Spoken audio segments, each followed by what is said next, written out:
आप सबको मेरा नमस्कार। भारत विश्व के शक्तिशाली देशों में अपनी उपस्थिति दर्ज कराते हुए लगातार आगे बढ़ रहा है। तो इसी पर होने वाली है हमारी आज की पोस्ट। तो शुरू करते हैं। पिछले 2-3 दशकों से सभी अरब देश एक बहुत बड़े संकट से गुजर रहे हैं। इनके पास अकूत धन होने के बाद भी इन्हें एक समस्या का सामना करना पड़ रहा है। इस अकूत संपत्ति से इन्होंने एक से बढ़कर एक महंगे हथियार खरीदे हैं, चाहे वह F-15EX या राफेल लड़ाकू विमान हो।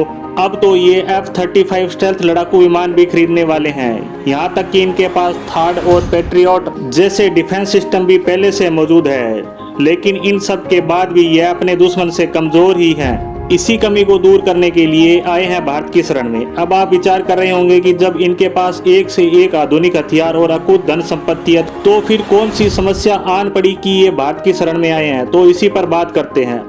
अरब देश हमेशा से ही शिया और सुन्नी में बंटे हुए हैं। जो सुन्नी देशों का खेमा है उसमें Egypt, Saudi Arabia, Qatar, Oman, Kuwait, UAE आदि देश हैं, जबकि शिया खेमे में ईरान और सीरिया। आप पिछले 2-3 दशकों का इतिहास देखेंगे तो नजर आएगा कि चाहे ईरान के पास बाकियों जितनी धन दौलत नहीं है, उनके जितनी डिप्लोमेटिक पावर भी नहीं है, परंतु वह सैन्य पावर के मामले में अरब देशों से कहीं आगे है।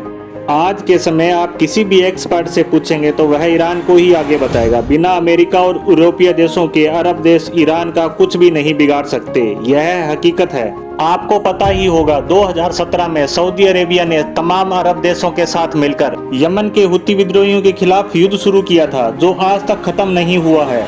आज की बात करें तो हुती विद्रोहियों ने ईरान की सहायता से यमन में अपनी ताकत को और बढ़ा लिया है। इससे आप समझ ही गए होंगे कि सैन्य पावर में अरब देश किस पोजीशन पर है।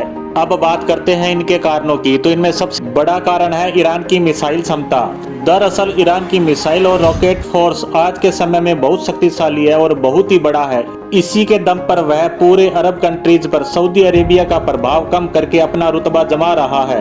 आप अब विचार कर रहे होंगे कि जब इनके पास F-15 सुखोई और राफेल भी है, F-35 भी ये लेने वाले हैं, तो कमी कहाँ रह रही है? वो कमी है मिसाइलों की, जो इनके पास नहीं है। पिछले 2 दशकों में अमेरिका और यूरोपियन देशों ने सभी तरह के हथियार अरब को दिए हैं और कुछ नहीं दिया है तो वो है मिसाइलें, और यही इनकी सबसे बड़ी कमी है। इसी के कारण ईरान के सामने पिछड़ रहे हैं। पिछले कुछ सालों में ये अरब देश अमेरिका से मिसाइलें खरीदने का प्रयास कर रहे हैं, परंतु सफल नहीं हो पा रहे हैं। अमेरिका इनको मिसाइल नहीं देना चाहता, इसीलिए ये भारत की शरण में आए हैं। अब से 3 महीने पहले यूएई और सऊदी अरेबिया भारत से आकाश मिसाइल खरीदने के लिए बातचीत शुरू कर चुके हैं। साथ ही यह दोनों देश ब्रह्मोस लेने का विचार भी कर रहे हैं। अब खबर आई है कि एक और अरब देश इजिप्ट भारत से परले मिसाइल खरीदना चाहता है और बातचीत भी शुरू हो चुकी है, क्योंकि भारत भी इजिप्ट को यह बेचने में सहमत है।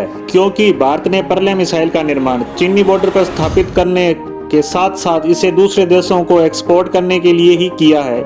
इसकी रेंज भी 150 से 500 किलोमीटर तक रखी गई है, ताकि MTCR के नियमों के अनुसार ही हम इसे एक्सपोर्ट कर सके और कोई भी देश हमारा बैलिस्टिक मिसाइल बेचने के लिए विरोध न कर पाए।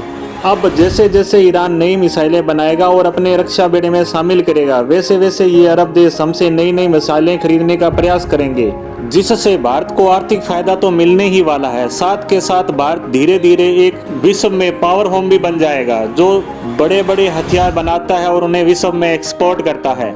इन्हीं सब जानकारियों के साथ आज की पोस्ट को यहीं विराम देते हैं। धन्यवाद।